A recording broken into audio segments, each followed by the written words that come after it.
TikTok forms a new American company to keep the app alive in the U.S. First youth hostel converted from a hotel in Hong Kong will stop operating soon. And Japan's Prime Minister dissolves the lower house of Parliament, paving the way for an election on February 8.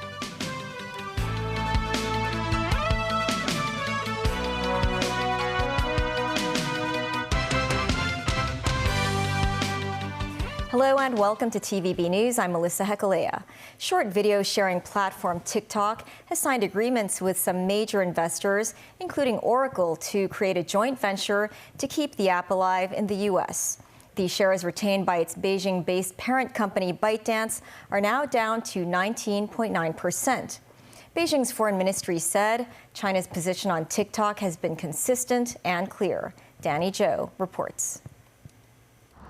It is reported that TikTok finalized agreements with Oracle, Silver Lake and the Emirati investment firm NGX, among other investors, to sell its U.S. operations to the majority American-owned entity, TikTok USDS Joint Venture LLC.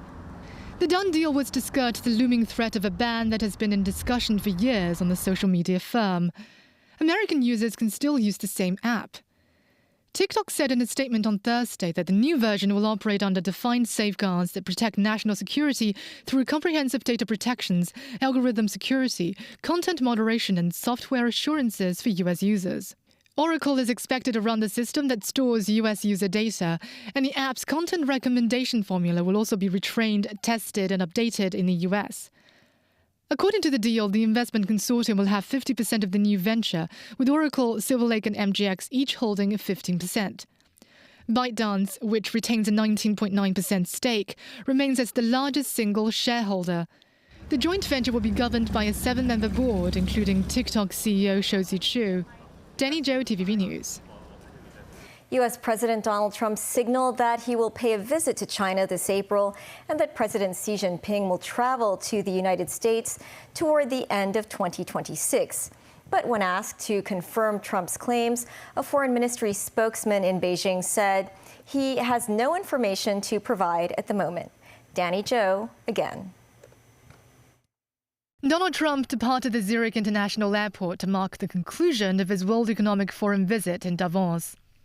Speaking aboard Air Force One, the U.S. president revealed a plan to visit China later this year and said the relationship between the world's two largest economies is now excellent, though it was strained during the COVID-19 pandemic.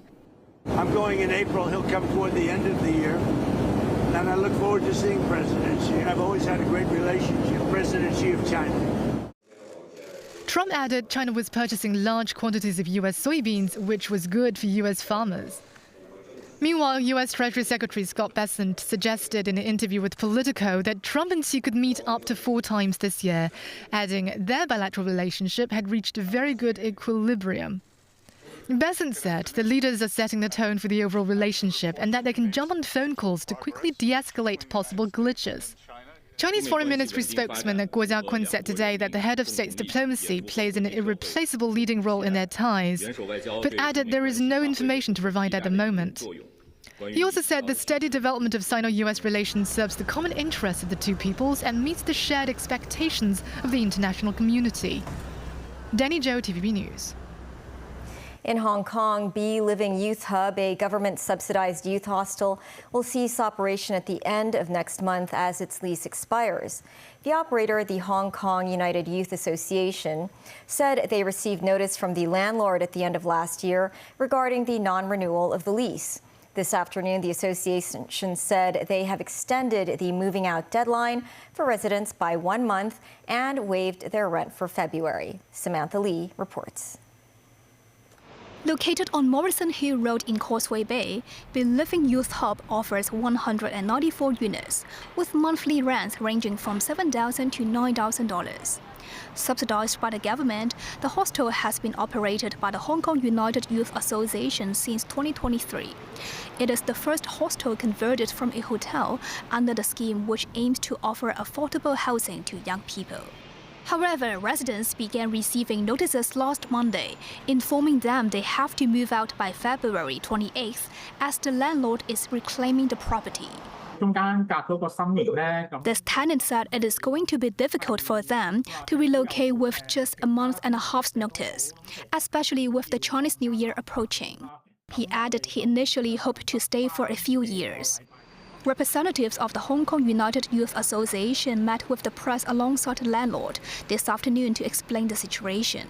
Regarding previous reports alleging the association failed to pay rent on time, Chairman of the association, Stephen Chua, said such claims were incomplete. He said the association had initially paid for various maintenance expenses, such as water leakage and air conditioning problems, while consistently paying rent.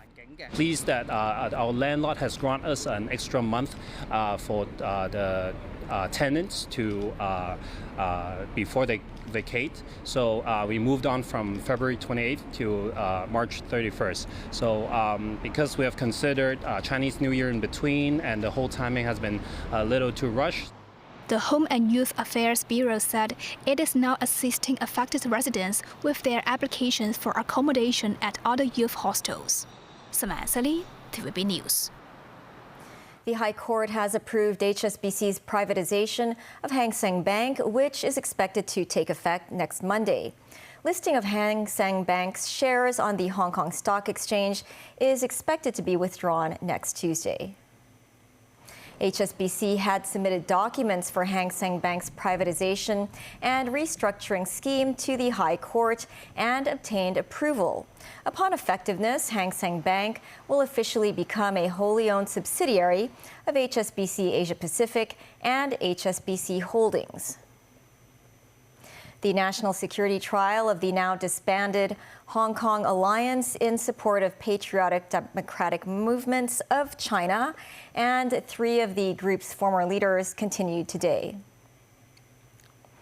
The alliance's former vice chairperson Chow Hang Tong was taken to the West Kowloon Magistrates Court by prison vehicle this morning. The court handled Chow's application to summon an expert witness, a Taiwanese academic. She said a report by the academic would help the court understand the specific meanings of the wording in the alliance's manifesto and determine if the manifesto is illegal. The prosecution opposed the application. The judges will make a decision next Monday.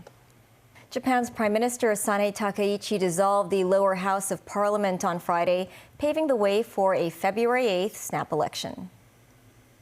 The dissolution of the 465-member lower house paves the way for a 12-day campaign that officially starts Tuesday.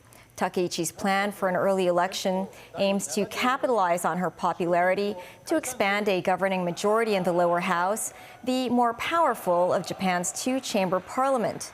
The scandal-tainted Liberal Democratic Party and its coalition have a slim majority in the more powerful lower house after an election loss in 2024. The coalition does not have a majority in the upper house and relies on winning votes from opposition members to pass its agenda. As Japan's first female leader, Takaichi has been in office only 3 months, but she's seen strong approval ratings of about 70%. Takaichi is also seen rising animosity with Beijing since she made pro-Taiwan remarks.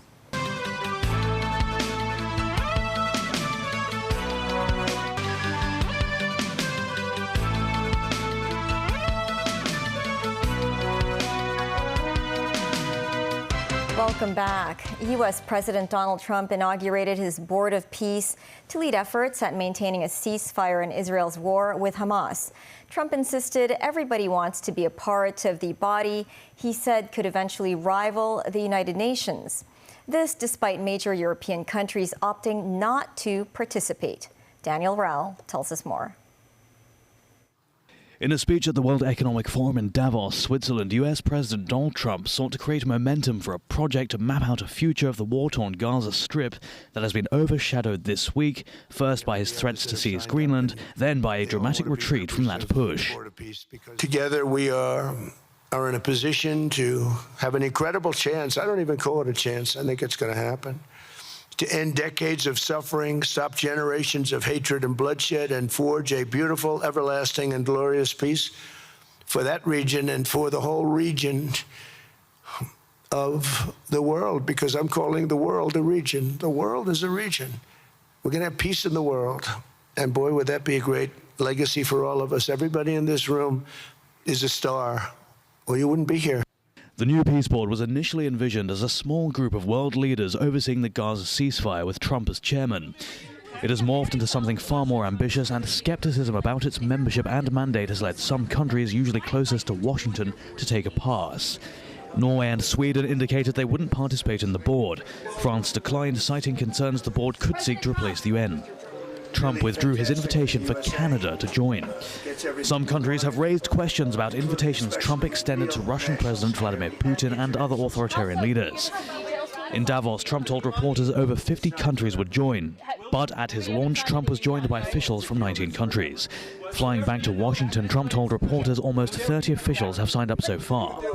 Don't forget, the letter only went out 2 days ago. We had almost 30 people already, and very important countries. But there are some countries, like Italy, who told me she wants to sign, she wants to be desperately, but I think she has to go back to her legislative branch, and we have that with Poland, too. Trump has spoken about the board replacing some United Nations functions, but in his Davos speech he said the two bodies would work together. General TV News. President Xi Jinping said China's high-quality development via the high-level opening up of its economy will provide more opportunities for cooperation between China and Brazil. Xi's comments came during a phone call with his Brazilian counterpart, Luiz Inácio Lula da Silva. Xi mentioned that 2026 marks the first year of the 15th five-year plan period, which he said will offer more opportunities for China-Brazil cooperation. Xi said China and Brazil are important members of the Global South and are constructive forces in safeguarding world peace and improving global governance. Ukrainian President Volodymyr Zelensky has criticized his European allies for what he portrayed as the continent's slow, fragmented, and inadequate response to Russia's invasion nearly 4 years ago, and Moscow's continued international aggression. Tracy Furness has more. Addressing the World Economic Forum in Davos, Switzerland, Zelensky listed a litany of grievances and criticisms of Europe that he said have left Ukraine at the mercy of Russian President Vladimir Putin amid an ongoing US push for a peace settlement. I've said it before and I'll repeat it again. Europe needs united armed forces that can truly defend Europe. Today, Europe relies only on the belief that if danger comes, NATO will act. But no one has really seen the alliance in action. If Putin decides to take Lithuania or strike Poland, who will respond? Europe needs to know how to defend itself. And if you send 30 or 40 soldiers to Greenland, what is that for? What message does it send? What's the message to Putin, to China? And even more importantly, what message does it send to Denmark? The most important, your close ally. Zelensky said there would be 2 days of trilateral meetings between the United States, Ukraine and Russia in the United Arab Emirates starting Friday, following the US negotiation team's visit to Moscow. This as the Ukrainian president met with US President Donald Trump behind closed doors for about an hour in Davos, Trump describing his talks with Zelensky as very good, while Zelensky called them productive and meaningful. Meanwhile, Putin greeted the US negotiating team on Thursday in Moscow, and their discussions, which started before midnight, lasted nearly 4 hours. Kremlin Foreign Affairs advisor Yuri Yushakov, who took part in Putin's talks with Trump's envoy Steve Witkoff and Jared Kushner, confirmed the Emirates meeting Friday, saying it was agreed that Russian, Ukrainian and US officials will hold talks on security issues in the United Arab Emirates to advance a peace deal. Tracy Furness, TVB News. Financial Secretary Paul Chan has concluded his visit to the World Economic Forum annual meeting in Davos, Switzerland. He departs Switzerland today and returns to Hong Kong Saturday morning. On Thursday, Chan attended a thematic session and met with leaders from political, business, and international organizations from around the world.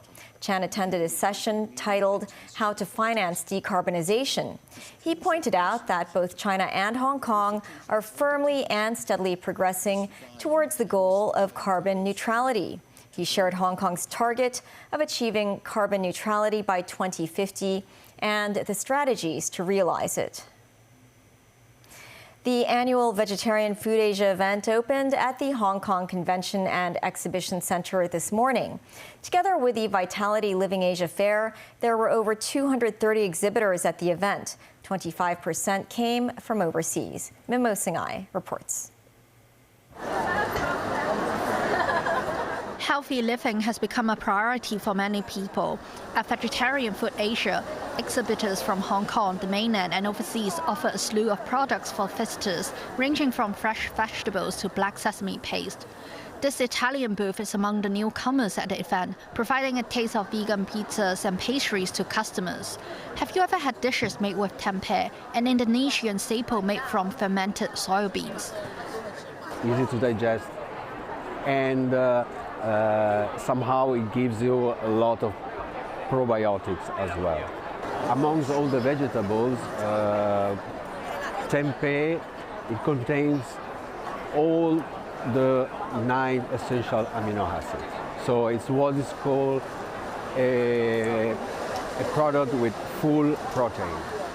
That's why we develop these kind of things. And we found out that it's possible. We didn't have to rely on additives, preservative, or extracted proteins or chemical stuff. Apart from nutritional values, he said the Hong Kong vegan market is growing. Lots of people now start to understand that ultra-processed food and fast food is not really good for their health. So they want to try something which is more natural. I think it's like back to the past. Visitors can also try vegan dishes at the food zone area, such as this radish cake, across a 3-day event. For the first time, an exhibition focusing on health and wellness is being held concurrently with the vegetarian fair. Some booths hope to help improve customers' sleep quality, promoting products like sleeping tablets with tomato extract as a natural source of melatonin. Mimo Singhai, TVB News. And that is the news. Thanks for watching. Bye for now.